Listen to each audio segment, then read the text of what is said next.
My personal view is that the philosophy of leadership is to create and manifest a better future. And I think for too long that the world has lived in an environment where we have sort of ebbed and flowed between reality as it is and some marginal reality of the future, particularly in today's world.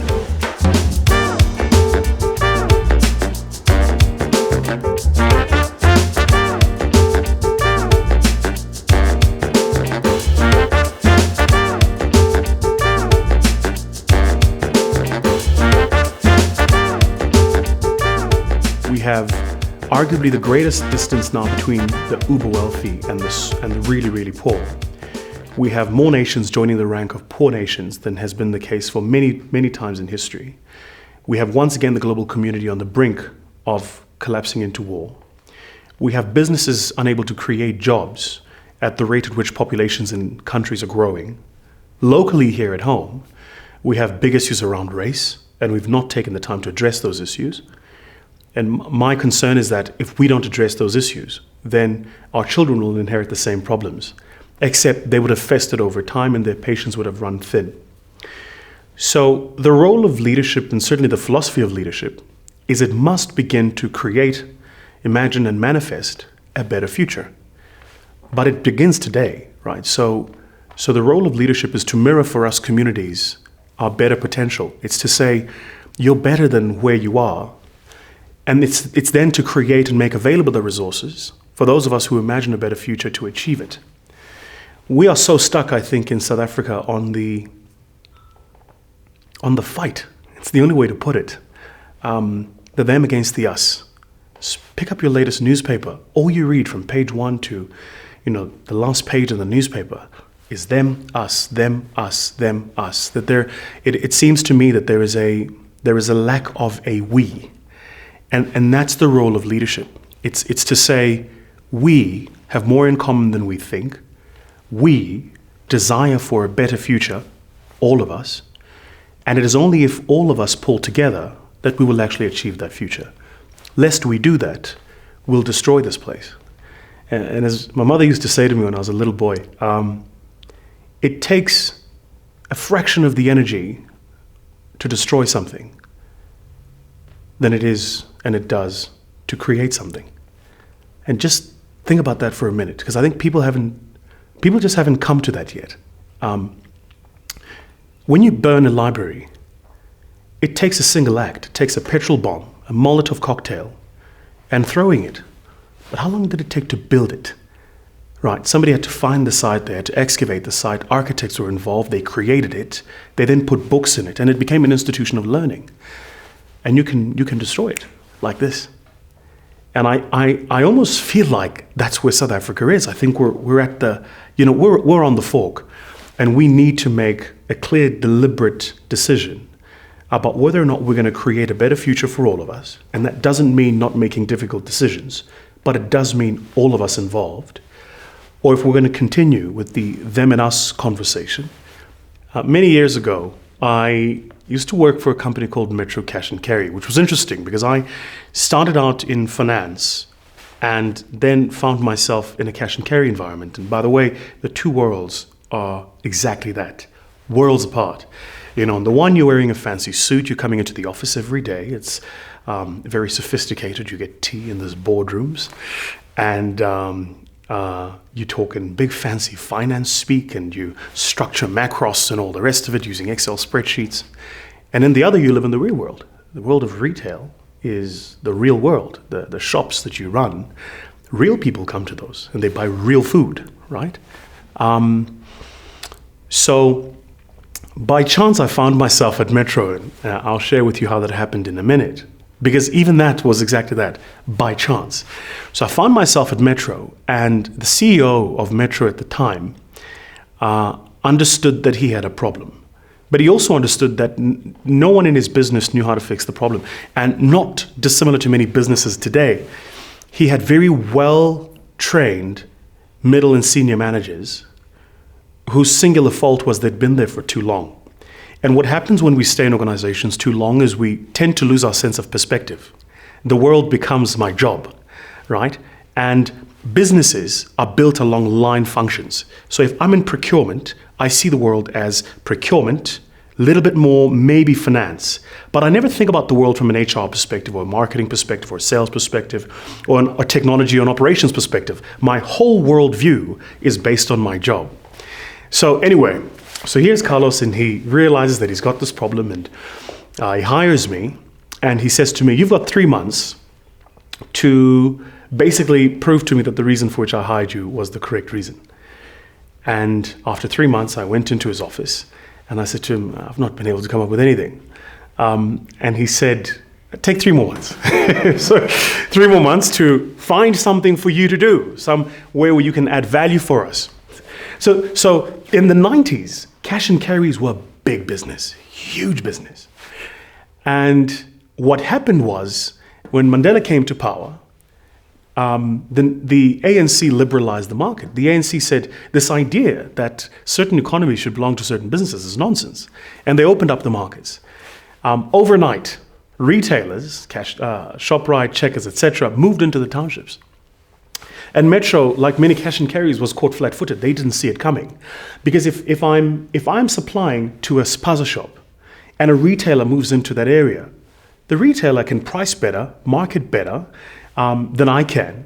And so it created a cannibalization of the township spaza shops, which meant that the people for whom the cash and carries existed were losing business, or the cash and carries lost business.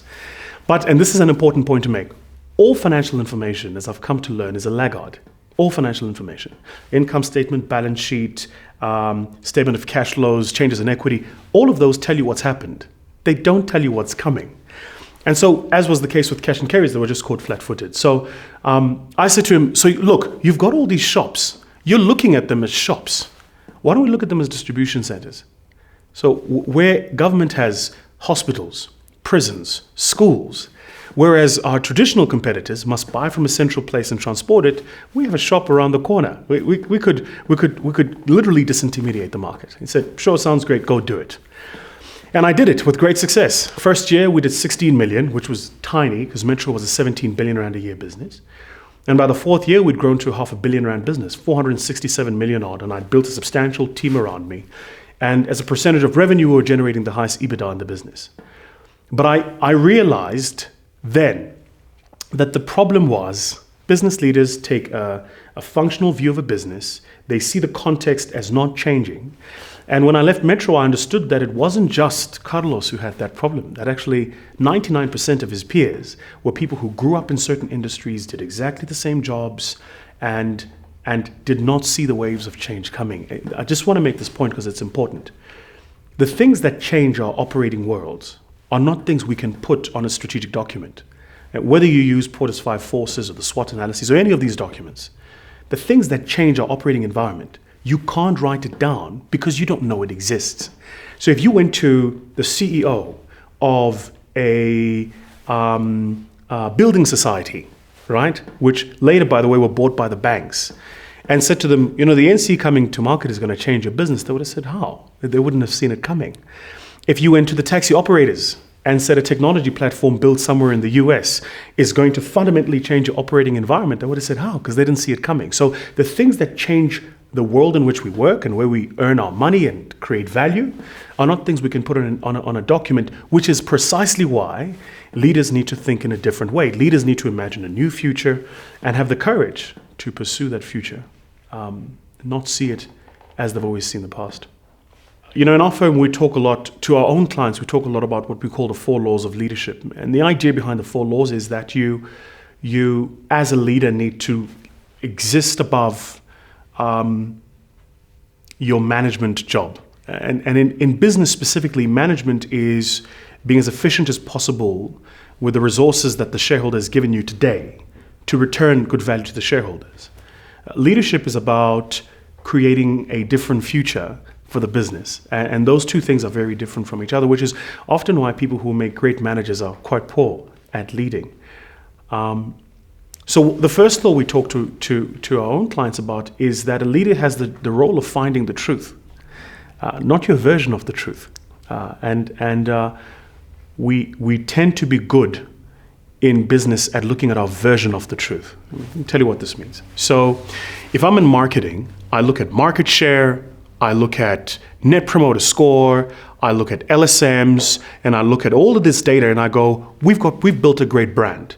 If I'm in finance, I look at free cash flows, I look at working capital, asset turnover ratios, and I go, we've built an efficient business. If I'm in technology, I go, well, we built an amazing technology platform, we deliver value to the business, better than our competitors, we're phenomenal. And so everybody's patting themselves in the back.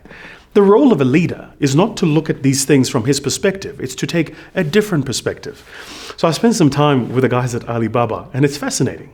Every single management meeting at Alibaba will have an empty chair, because they have a philosophy that empty chair is occupied by the customer. And so after everybody's spoken, from marketing and sales and operations, they have to ask themselves the question, if the customer were here, what would his input be? And it's enabling them to look for a different version of the truth than the version of the truth that they've been prone to see, the version of the truth that they want to see.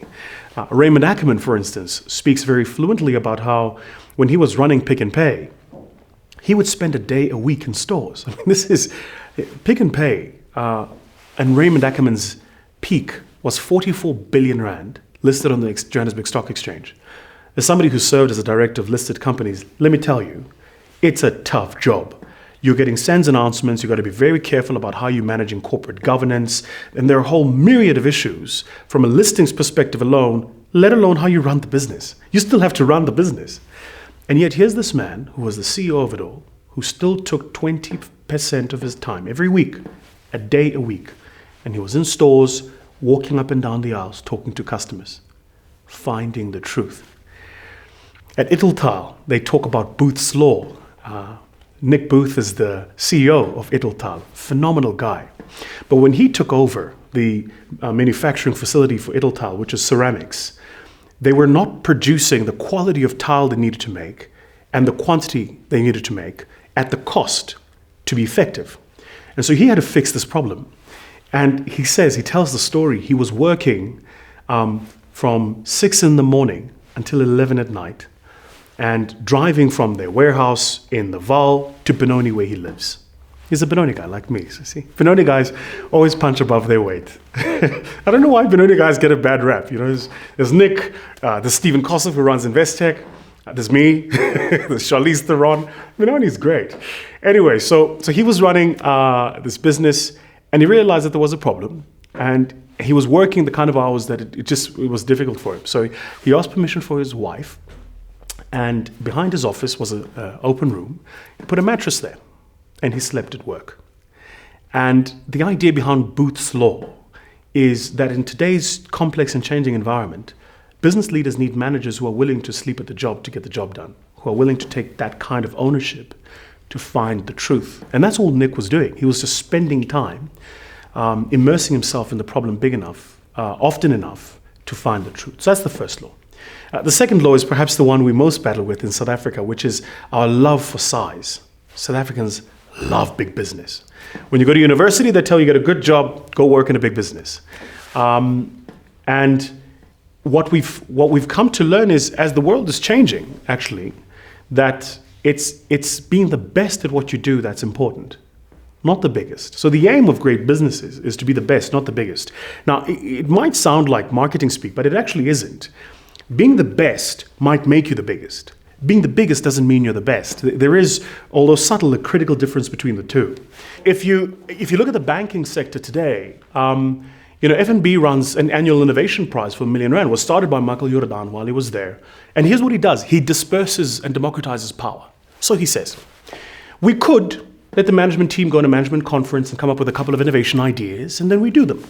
But why don't we let everybody, everywhere in the business, I'm talking everybody from the teller to the CEO, come up with an idea. We put the ideas in a central repository and we create an egalitarian system where people can monitor the ideas and evaluate them, and the best idea gets $1 million. And eBucks comes out of that. The idea that they then made them the largest distributor of iPads comes out of that. The new app comes out of that. So a lot of what's driven the value of F&B has come through the dispersion of power into the rest of the business, because they've been looking for an opportunity to be the best at what they do, not the biggest bank that there is in the country. So that's the second. The third is to understand as a leader that vision excites people, not numbers. We love numbers as leaders. You go to work and you tell people, our goal this year is to grow EBITDA by X number. It's to grow market share by X number. And in truth, when you do that, all people hear is blah, blah, fish paste, more money for the shareholder. In today's world, vision excites people. In the most iconic speech of the 20th century, Martin Luther King said, "I have a dream." He didn't say he had a spreadsheet with a standard set of operating processes and an income statement. All he had was a dream. And you'd be surprised today how many people who work in companies and they don't know what the dream of that company is. They don't know what its core purpose is. They don't know what its vision is. And it's about elevating the purpose for which we all come to work.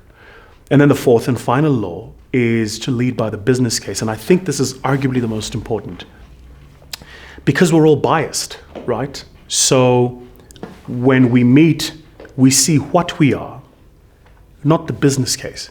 When you present an idea, it depends. Do I like the way you look? Do I like the way you speak? What's your role in the business? What level in the business are you? How long have you been here? Do you belong to my club or don't you? And so we bring all these biases into making decisions, whereas actually the decision should be, does the business case hold? If we do this, will it create value for the business or won't it? And you could read any number of books, certainly published in the States. There's a lot of academic work around how to lead in complex and changing environments. But my view is sometimes we need to look a bit closer to home. And my own role model of how to do that is my mother. Because when my father died, so maybe just to paint the picture for you, my mom and my dad were hugely in love. My parents were stupid in love. My parents were embarrassing in love. Every time we were with them, they were touching or hugging it was an embarrassment. You get the point. They were very affectionate towards each other. So that's kind of how, that we grew up in that. And then when I was 13, my father was killed. My father was gunned down, violently killed in Guatemala. And my father was shot 9 times. And they never found the people who did it. They never investigated the case. It just disappeared. So if I were president, by the way, first thing I would look at is the efficacy of our policing system.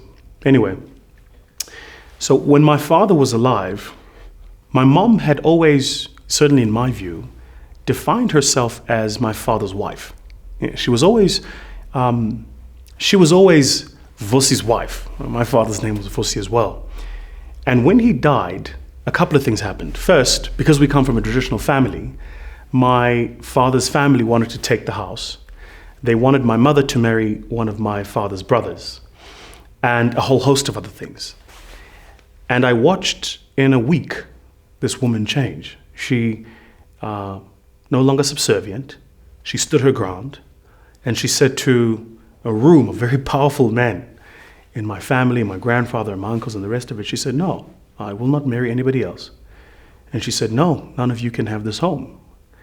And she said, my husband left me with children, and I have a responsibility to raise these children, and I will not be dictated to on how that's going to happen. And it was, for me, it was a big shock.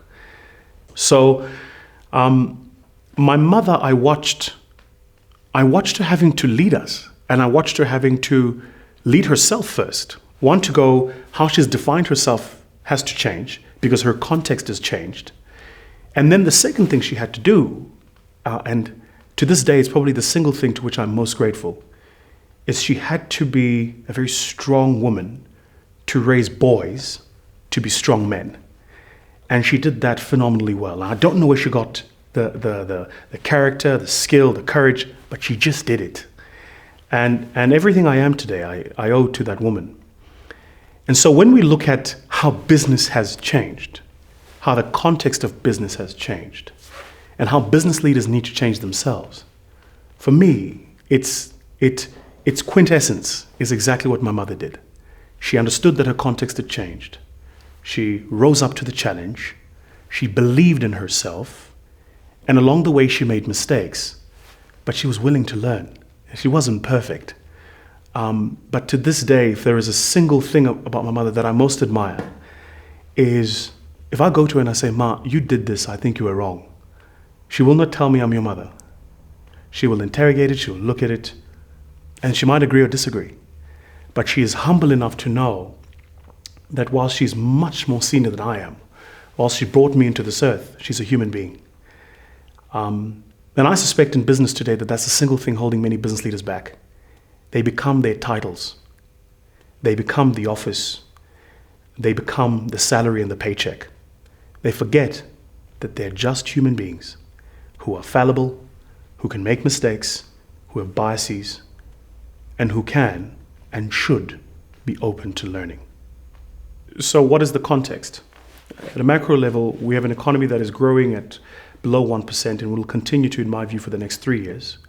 We have a population growth hitting a CAGR of about 6%. So our population growth is by far ahead of our economic growth, which creates issues there.